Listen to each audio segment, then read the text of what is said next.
Ningpo, 1842, China. It is a clear, cold night as you stare out into the darkness from the battlements of Ningpo's west gate. Your officers have been warning about a potential Chinese attack, but discipline has relaxed again when everything remained quiet.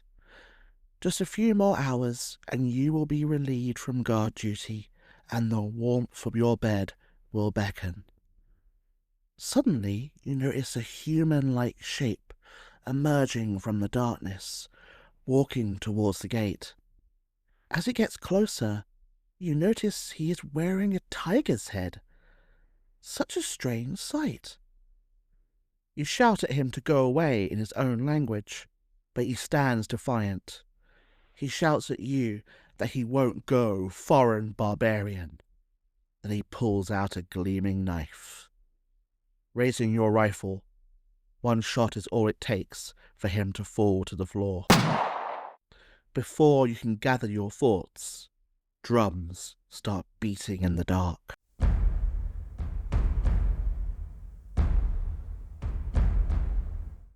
More shapes emerge and begin charging towards the gate. A bullet ricochets off of the battlements. Frantically, you sound the alarm as your comrades come running. Little do you know that the Battle of Ningpo has just begun. I'm your host, James Barton, and this is Forgotten Wars.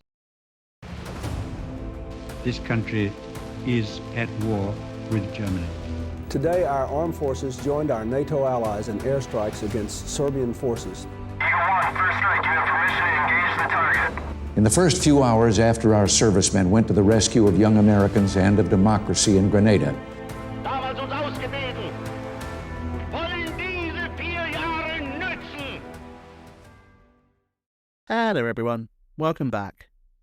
In our last episode, we saw how Britain survived the Chinese counterattacks at Canton, signed a local truce for a huge ransom, and headed north to take the war to China's key commercial artery, the Yangtze River. As the British winter in the key city of Ningpo, the Daoguang Emperor is about to make his worst decision of the whole war. Let's head to Beijing, where the imperial court is in crisis. The emperor was famously indecisive. However, for the first time in this war, he is going to act quickly. Barely a day after receiving news of Yi Che's suicide, he chose a new general to lead a huge counterattack to liberate Ningpo, Zhenhe, and Jiaoshan. Maybe because he acted so quickly, his choice was a terrible one. In an act of blatant nepotism, he picked his own nephew, Yi Jing. Yi Jing had no experience of military command. In fact, before he was promoted, he was director of the Imperial Gardens and Hunting Parks. A cushy job if there was one, and not a usual breeding ground for military leaders. From the very start, Yi Jing brought a unique style to this campaign. Wintering in Suzhou, rather than preparing for war, he spent his time drinking, dancing, listening to operas, and cultivating a rock garden. A British spy summed him up as a man of pleasure, fond of ease, presents and bribes, and a real courtier. They were not wrong. The awe-inspiring general, to use his official title, was unsure how to proceed, so he placed a wooden box outside the camp gates into which volunteers could drop proposals. From these proposals, he picked 144 junior commissioners to advise him. While maybe he should be praised for seeking advice, this didn't work out well. The junior commissioners were more interested in drinking, whoring, extorting the local population, and banqueting to actually implement any of these suggestions. In fact, the box itself mysteriously disappeared shortly after, never to be seen again.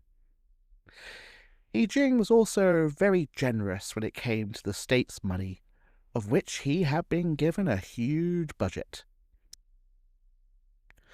In a particularly bad case, a con man known by the name of Yi Yun described by officials as the worst scoundrel in China, there is no act of malfeasance below him, managed to pocket 12,000 ounces of silver by promising the gullible Yi Jing that he would hire, feed and train a huge local militia to back up the imperial forces.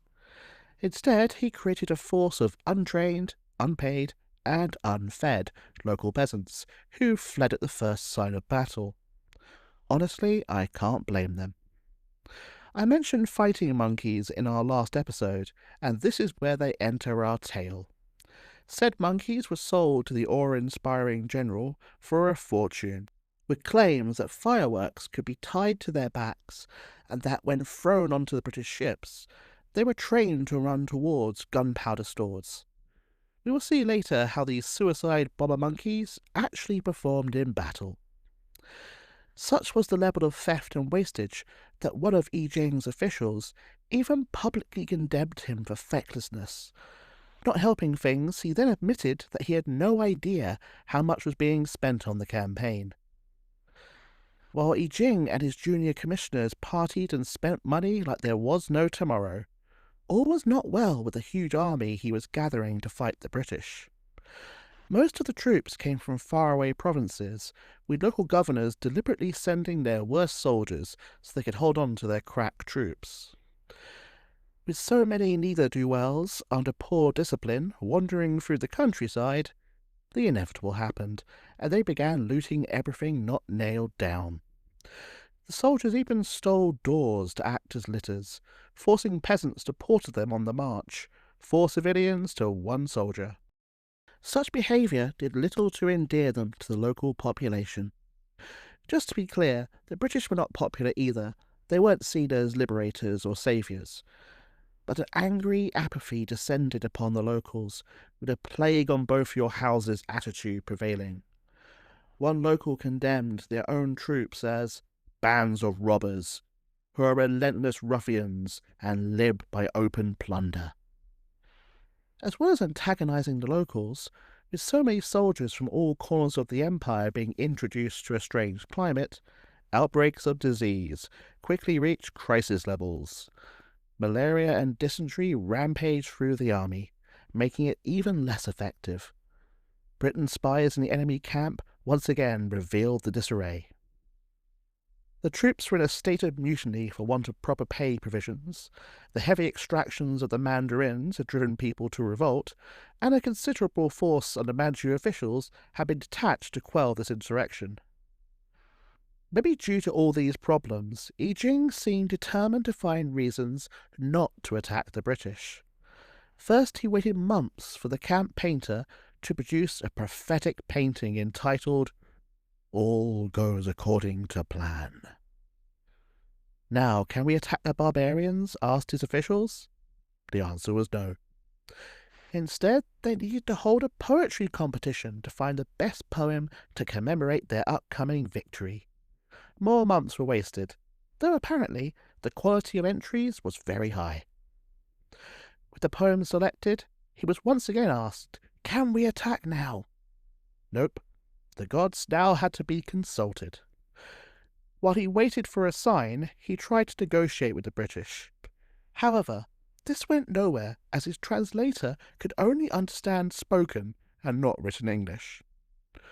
Under pressure from his officials, a local temple finally gave him a prophecy predicting that, if men with heads of tigers do not greet you, your security cannot be guaranteed. As if by magic, the next day the last of the reinforcements arrived, decked out in traditional tiger skin tunics, their heads crowned with tiger heads and claws, and trailing tails. One has to wonder if an impatient official, who probably knew they were close by, paid a handy bribe to the temple for that prophecy. Or maybe I'm just being too cynical. Yi Jing, however, was overjoyed. They would attack. Suddenly the man who had spent his time partying and avoiding combat at all costs became a bellicose man of action. He boasted to the emperor that he would sweep the rebellious barbarians from the face of the earth. I shall cut off the heads of Pottinger, Gow, and Parker. He was the captain of the Nemesis. and present them to your majesty, that they may be exhibited throughout the empire. Whilst they are still alive, I shall eat their quivering flesh and sleep on their skins."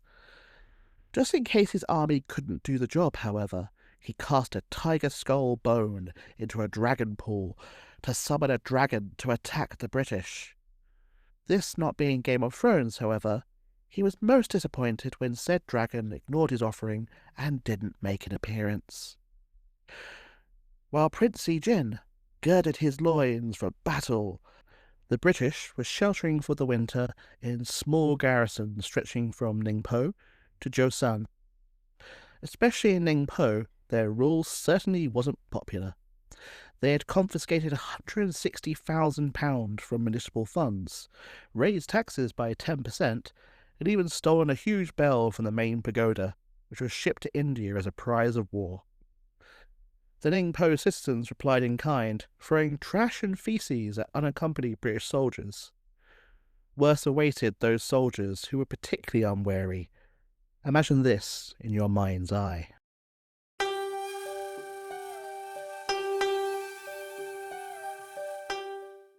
You are a British soldier who has ventured far from the safety of your camp into the dark, narrow streets of Ningpo. Garrison duty is dull, and you are bored, which has led you taking the risk to find some action. So far, nothing. You are about to give up when suddenly the door of a nearby house opens, and a pretty Chinese girl sticks out her head. Maybe your luck has changed. She blushes and waves at you to come in. Soon she is bringing you cup after cup of strong rice wine. Just the thing to scratch your itch for some excitement. She starts gesturing to the bedroom. You would love to take her up on her offer, but the wine has gone to your head and you pass out drunk on the floor. While you're incapacitated, the mood suddenly changes. The girl leaves, and 3 tough-looking men arrive instead. They bind your hands and feet, wrap you in a blanket, and carry you out of the house on poles. From the outside, you appear just to be some more goods or merchandise. The British patrols wave the men through as you approach the main canal. You are thrown into a waiting boat. The impact makes you groan. Ugh. But still, you do not wake. The boat slowly leaves the city, the British sentries having no idea of the cargo it holds. The kidnapping of British soldiers became commonplace after local mandarins put huge bounties on their heads. Just like the poor soul in our dramatization, the main method was to get the soldier blind drunk, and it usually involved a beautiful woman. They would then ship them out to waiting Chinese officials using the main canal. Not until 2 kidnappers were hanged did the practice end. Most of the soldiers were never seen again. Ningpo itself was run by a German preacher called Charles Goodslaff. This seems like an odd choice, but he was already famous as a translator who had helped the opium merchants many times in exchange for free passage on their ships. Throughout this period, there was a very close relationship between smuggling opium and spreading the gospel. The preachers and the smugglers had a similar interest in opening up China and forged an alliance of convenience. Goodslaff himself did a fair job, while also trying his hand at being a spy master and running a vast intelligence network.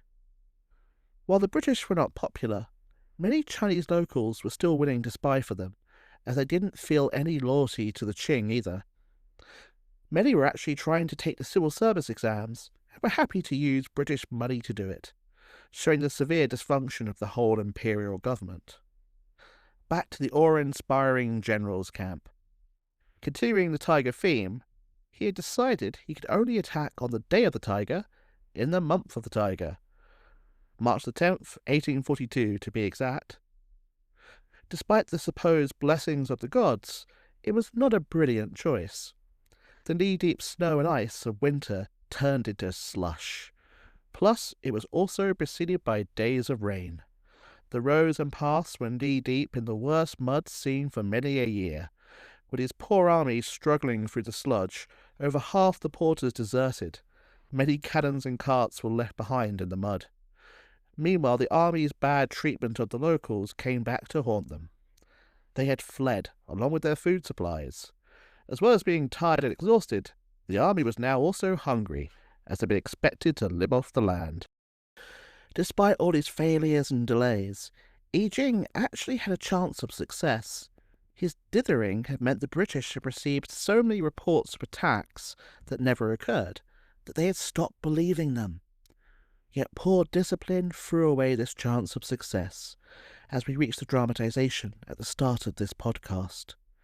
As soon as the shot at the West Gate was heard, the British were alerted and manned the walls of Ningpo, ready for battle. At the West Gate, 140 redcoats faced off against 3,000 Chinese. The British poured fire down into the seemingly endless stream of Chinese soldiers, even hacking stones out of the battlements to hurl down at the attackers. The situation at the South Gate was even worse. Imperial forces smashed their way through and poured into the city. Fighting was brutal, and it went hand to hand. Finally, repeated bayonet charges broke the Imperial ranks, and they were driven out. Now a new emergency arose. Despite stout defending, the West Gate had been breached. The situation was desperate, until a single howitzer was rolled up and stationed at the end of a straight, narrow street. What happened next saved the defenders, but inflicted a horrible toll on the Chinese forces. Let's head there now.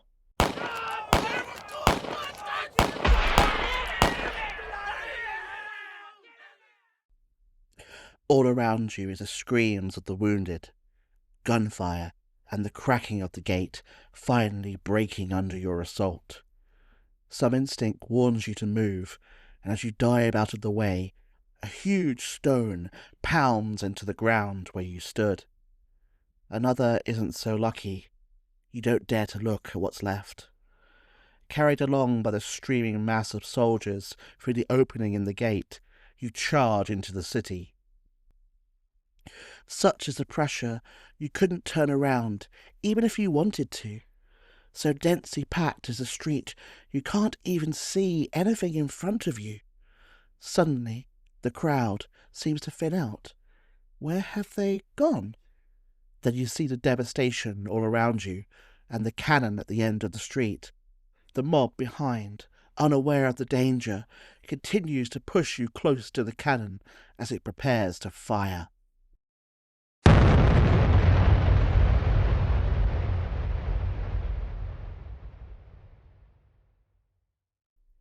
The charge was broken.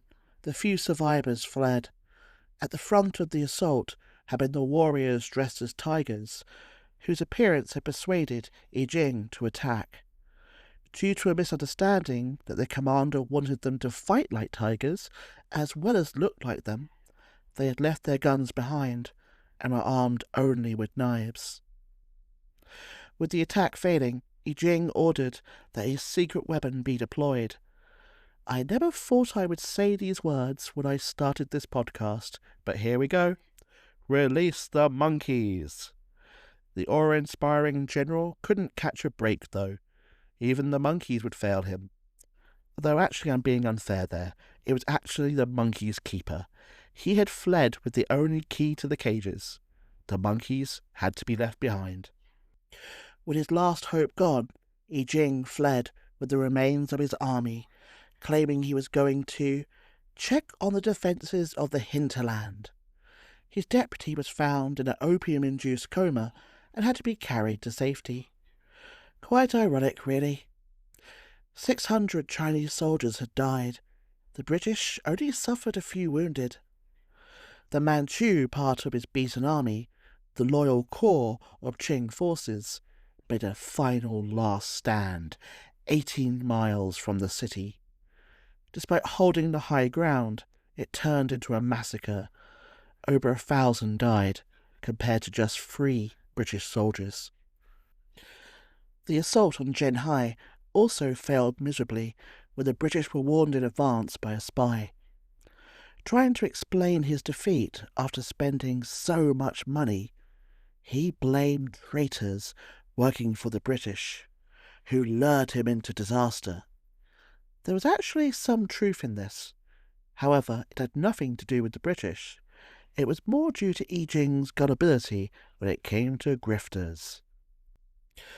Lu Xinlan, a former official with a dubious reputation, had secretly written to Yi Jing, pledging that the people of Ningpo could be organized into a guerrilla force at the cost of just 5,000 ounces of silver, and convincing the general that retaking the city would be as easy as turning over your hand.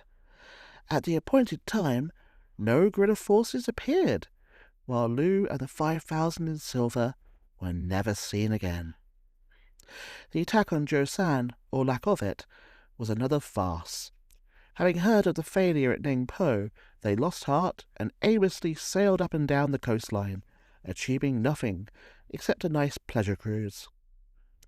It's hard to overestimate how much contempt locals felt for the defeated Yi Jing. He was mocked as the retreating general rather than awe-inspiring, while 3,000 Chinese troops offered to go over to the British side if the British would hand over Yi Jing to them. Yet Yi Jing had one final card to play.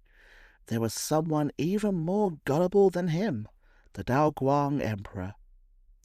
Like all the commanders before him, he lied about inflicting huge casualties against overwhelming odds, even claiming Lord Palmerston, Britain's Foreign Secretary, had been personally killed by himself in a great battle. The Emperor believed him and offered him a promotion, helped by the fact the British did indeed abandon Ningpo to advance on to their next target. His luck wouldn't hold, though. Finally, the Emperor would realize he was being lied to, and he would end up exiled far away from the pleasures of Beijing, which he loved so much. The Daoguang Emperor rarely accepted blame for anything that went wrong during his reign, but even he admitted it had been a terrible mistake to promote Yi Jing. The next part of Britain's plan was to fight their way to Nanking, a major centre of China's canal network. If they captured Nanking, then the country would effectively be cut in two, while the Emperor's court in Beijing would be cut off from the vital grain shipments and tax revenues. Surely this would be a knockout blow. In their way were just two more fortified cities, Jiapu and Zhenqiao. These would be different experiences for the British. They were entering a province filled with Manchu colonies. The fighting would be more fanatical as they took on the true core of Qing rule. The Han and other ethnic groups, however, increasingly refused to fight in this last period of the war. It was all boiling down to a straight-up Manchu versus Britain showdown. The Battle of Jiapu began as a simple operation, a heavy bombardment by British ships. Then the redcoats encircled the town.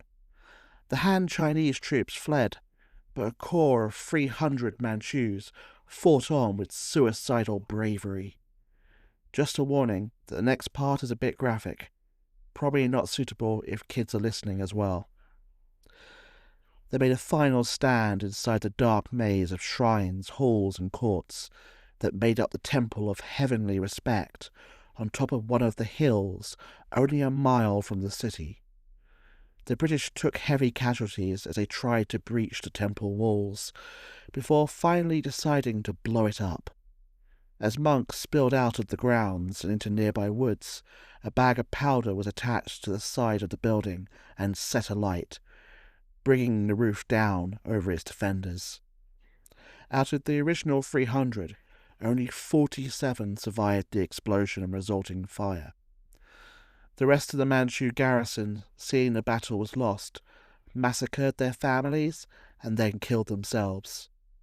Their attitude was summed up well by an old Manchu officer who 2 British soldiers were trying to wrestle a blade from his hand. "I want no mercy," he told them. "I came here to fight for my emperor. If you wish to gain my gratitude and can be generous, write to my revered sovereign and say I fell in the front fighting to the last. It was a similar honour system that would be seen again in the Pacific theatre of World War II. They were also motivated by the fear of being taken captive, partly by the British, but especially by the local Han Chinese. In the original Manchu invasion of China, horrific massacres had been committed by the Qing, while revolts were regularly crushed with extreme brutality. Now the world had been turned upside down, and many sought vengeance for the past. Despite the fanatical resistance, the casualties were once again amazingly lopsided. 1,500 Chinese soldiers were dead, while the British lost just 13 killed and 42 wounded. Perhaps showing a bit too much of the famous British stiff upper lip, the captain of the HMS Nemesis remarked that "This is one of the richest and most beautifully cultivated spots in the world, only slightly marred by the dead bodies floating along the canals." Sounds like a beautiful sight indeed, Captain. For all the parents out there, the graphic part is over now. The last Chinese commanders Britain would face in the war were pretty terrible, both for different reasons. The first was Governor Niu Jian. At first, he refused to prepare for a British attack. He believed the British steamships were powered by oxen and wouldn't have the strength to travel up the Yangtze. Even if they did, the tightness of British trousers meant they wouldn't be able to get ashore. After the destruction at Japu, he realized his error and made a run for Nanking, but not before reassuring the locals that misleading reports had been spread by a certain captain who has already been cashiered. The ships in question are merchantmen. It's impossible they'll come far upriver. Go to bed and sleep in perfect security. The population of Zhengzhou probably felt less secure when he abandoned them the next day, leaving the city to the tender mercies of General Hai Ling. Ling was a decent Manchu commander who had seen service in the wars on the Empire's borders. But as the British approached, he seemed to go mad. Since Ningpo, there had been fears of treason and the enemy within among the Chinese command. This seemed to poison his mind. Rather than prepare for a battle with the British, he turned on his own citizens in a fit of paranoia. Huge rewards were offered up for alleged traitors. When accusations inevitably poured in, Lin took it as a confirmation of his fears. He gave quotas to his troops of the number of traitors they must find. When unsurprisingly they filled his quotas, he went further round the bend, believing himself surrounded by enemies. The locals became terrified of Manchu soldiers, but if you ran, hid or showed fear, then you must be a traitor and would be executed. Already hated by the civilians, his own soldiers began to hate him too, as he cut their food rations and forbade supplies to enter the city. When some troops were sent outside the gates to intimidate the British, the effect was rather diminished when they began desperately foraging for food. They then threatened to open fire, storm the city, and capture General Ling and eat him raw. I think it's safe to say that Zhengzhou was not a happy city even before the battle started. Unsurprisingly, most of the troops and civilians fled at the first chance.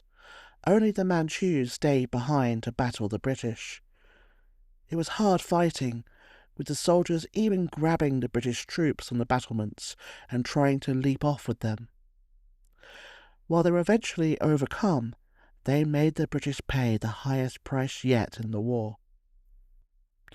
With 39 dead, 130 injured, and 3 missing. Over 1,000 of the Manchus had died, with similar scenes to Japu occurring. With the British now at the gates of Nanking, the vital canals to Beijing were finally cut. It was the beginning of the end of the First Opium War. The Emperor was finally informed of how dangerous the situation had become. Whereas once officials had fought for the right to deal with the opium problem, now most didn't want to touch this war with a 10-foot barge pole, as career after career was destroyed. The Emperor cast around for someone, anyone, to take command of the war. A sudden wave of sickness and infirmity hit his leading officials. One begged off, claiming that, "My tongue gets number by the day. There is an indentation along the right side of my back. My left ear is blocked, and my memory is awful." Then Dao Guan remembered an uncle that had been exiled to the Great Wall of China. He wouldn't be able to say no. Uncle Yilibu was old and ill, weakened by his long exile in the cold north. However, even he didn't really want the job of dealing with the British. But it was that, or an even worse posting, that would probably finish him off. Along with an old Manchu aristocrat drinking buddy called King, this was the duo that would finally end the war. Right from the start, this was a hard job. By the day, sometimes by the hour, Dao Guang swung from wanting to negotiate to fighting on, at one point sending the truly confusing instruction to first exterminate, then soothe the British. Upon seeing this, King remarked that the celestial mind has a great tendency to change. Only when the British were at the gates of Nanking did he finally settle on negotiations. The resulting Treaty of Nanking was a landmark in the relationship between the West and China. The old Canton system was over. As well as Canton, 4 new so-called treaty ports were now open to trade: Shanghai, Ningpo, Amoy, and Fuzhou. Hong Kong was officially annexed to Britain, beginning the process that would turn a barren island into one of China's most prosperous cities. It would develop its own unique identity, while that still troubles its relationship with the mainland. A whopping $21 million in silver dollars was to be paid for the destroyed opium and the cost of the war.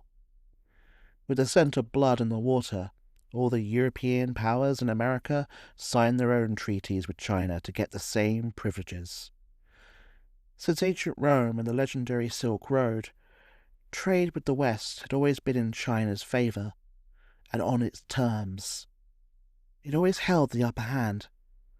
Now, for the first time in history, the West had dictated the terms of engagement. For modern China, this is the beginning of the century of humiliation. Basically, every bad thing that happened to the Middle Kingdom between 1842 to 1949. As the Chinese Communist Party abandons Marxism, increasingly, this is the myth it used to justify its rule. As if to sum up the new order, Hao Kuo, the richest man in the world and leader of the former Kohong, would die shortly after. His family would rapidly lose the fortune he had built. Today's descendants live in poverty. The treaty left out something very important, however: the status of the opium trade that had caused the war in the first place. It was still illegal. China would not legalize it, and was under no stipulation to.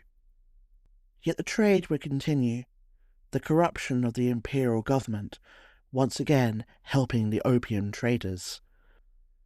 More than anything else, the uncertain status of opium would undermine Chinese and British relations and lead to the Second Opium War. Thanks for listening. We're going to take a brief break from China while I complete my research for the Second Opium War. Next episode, we're going to head to the mountains of Ethiopia. Join me for an epic tale where Ethiopians are fighting for their freedom as the rest of Africa is swallowed up by the Europeans. On the other side, an Italian politician bent on creating a new Roman Empire, and who would be the inspiration for Benito Mussolini. If you enjoyed the podcast, please like, leave a review, or tell a friend. See you next time for more Forgotten Wars.